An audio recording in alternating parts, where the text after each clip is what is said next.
Okay, so obesity is a growing problem. According to the U.S. Department of Health and Services, the prevalence of obesity in adults of age 20 and over is more than doubled, from 13.4 to 35.7%.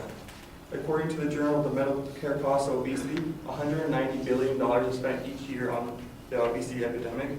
And according to the National Institutes of Health, 300,000 people die each year due to obesity epidemic that are preventable. Although there's many factors that cause obesity, I believe there's only one solution, is that it's education. I believe that through the food education and health education, that people would be less susceptible to misinformation and make better choices, therefore preventing obesity in the first place and then reducing the number of people who are obese. So generally speaking, there's two ways to eliminate obesity. That is to, like I said, prevent it, and to de-escalate the numbers of people who are obese. So for these two groups of people, the biggest problem they face is misinformation. The two forms of misinformation there's exercise and there's diet and food. So the first thing is exercise. So a lot of people think the only key to losing weight is exercise, when in reality that's not true. About 90% of diet, or 90% of weight loss is going to stem from your diet. Just to give an example, an average person who weighs like, say 175 pounds, they run 5 miles per hour for an hour, that's 12-minute miles, 5 miles. They'll burn around 600 calories, whereas you eat a normal lunch, you might, like a Big Mac or something, you'll have 950 calories. That's almost 400 calorie above. That means you gained weight pretty much. So according to Slate.com, 45 million Americans will actually attempt to diet this year, and only 5% will be successful actually holding that weight off. Like I said, I think this stems from the misinformation from exercise and dieting. The other thing I was talking about, so who here thinks that you can lose weight just by eating Twinkies alone? Like, so he's right, like that's possible, it's definitely possible. Like I said, there's a lot of information about food. It all comes down to calories in versus calories out. So there's two types of diets that we see a lot of prevalent. That's fads, and there's calories in, calories out diets. So we get these fad diets that I believe are just fake, they're just there to make money. So I can write something that says, eat fish and broccoli at 8, 12, and 8 o'clock. And then I'll start selling this, we might see success. I'll create a website, I'm going to get ad revenue, I'm going to make subscribers, I'm going to sell books, things like that. Eventually this diet's going to fail, people are going to stop supporting it, but I'm already going to make that money, I'm going to create a new fad and do the same thing over again. Then there's other types of diets that are successful. That's things like South Beach Diet, Atkins, don't eat after 8 o'clock, things like that. These are all based off calories in versus calories out. So basically every moment of every day you're burning calories.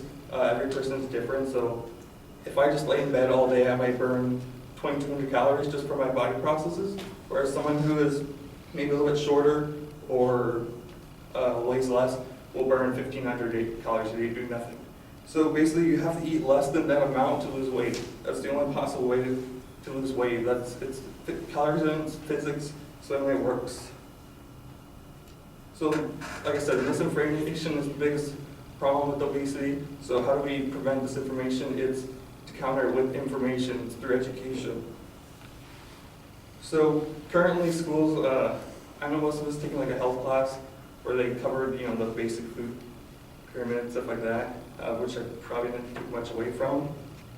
We need to have more thorough food and health education. We educate exercise, although maybe it's not the best thing to do for losing weight. It's definitely a good thing in general. We've proven that.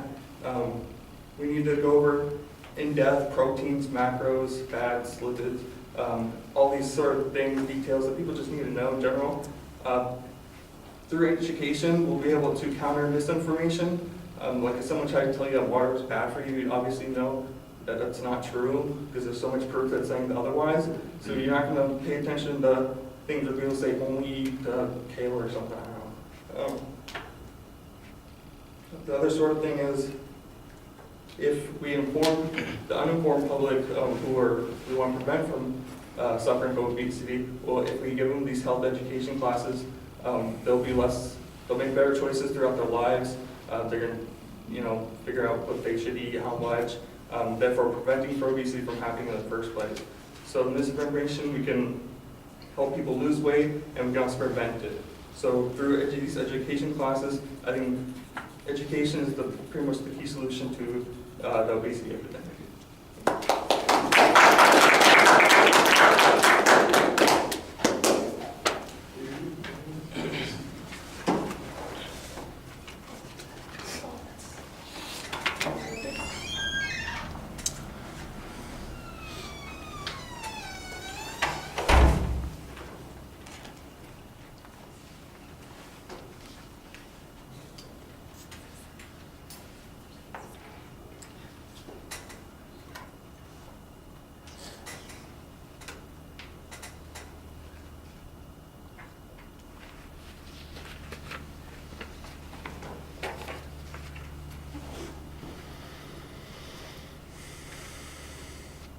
So, Christina, what did you think?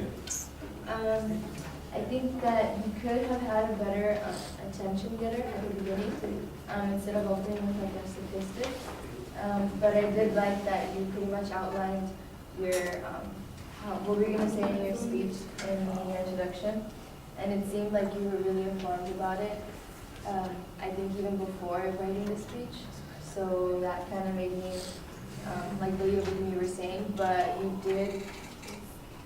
you were missing like a lot of sightings, so that could have been better.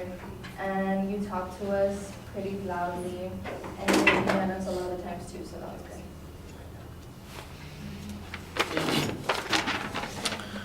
All right, well, you've got a dramatic statement and statistic at the beginning to get our attention. That's okay.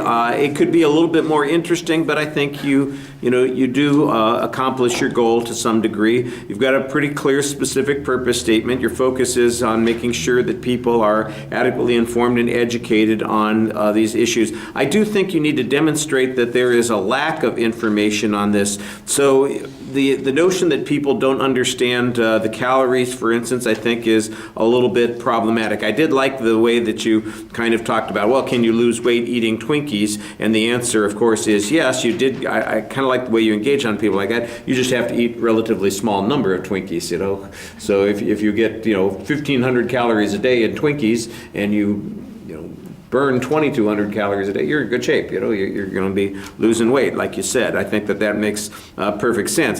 Why is it that people don't know this sort of thing? What kinds of things distract them? You suggest that there are all these fad diets out there, and I think that there may be some problems with those sorts of things, but I didn't really think you developed much of an argument about them. You're dismissive of them from the very beginning, but you don't give us any evidence to suggest that that's really what's diverting people, that they aren't paying attention to the appropriate ways of reducing their caloric intake because they're all, doing these weird diets about eating kale or some of those other things. And I don't know. I've never heard that somebody said that you're not supposed to have water, that it's bad for you. If that's a diet, I've never heard of it, and that's one of those things that I think needs a little bit more information in your presentation. I just think you kind of take a lot of things for granted, and you need to put more information in it. On the other hand, when you're talking about the solution, about people being better informed, I think you need to have some proof that shows that people who, when they are educated, make better decisions.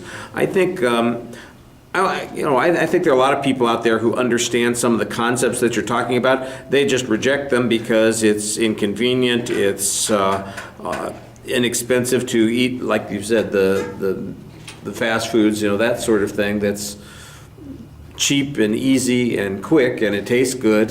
The problem is that it's got too many calories. Well, what you need to do is kind of show you could continue to eat those sorts of things, but you just have to be paying attention to the numbers. And the numbers are available for people. They're right there on the board nowadays. There's a law that says you have to put that stuff up there. Pay attention not to the number of ounces in your drink, I got to get the big size, or how much you're paying for it. That's the number most people are paying attention to, but rather these other numbers that are being provided. So I think there's a lot of stuff out there that you could integrate into your speech that would sell it a little bit more and make it a little bit more workable. Your presentation, you look up pretty regularly. There's reasonable variety in your voice. I think your energy level could be a little bit more engaged, but it's not a huge problem. You do sometimes, cross your arms a little bit defensively. That looks awkward. You got those pieces of paper that I was yelling at other people about. So, that just happened. You probably thought, oh, damn, I'm about to walk up there with some damn pieces of paper, and I just heard why I'm not supposed to do that.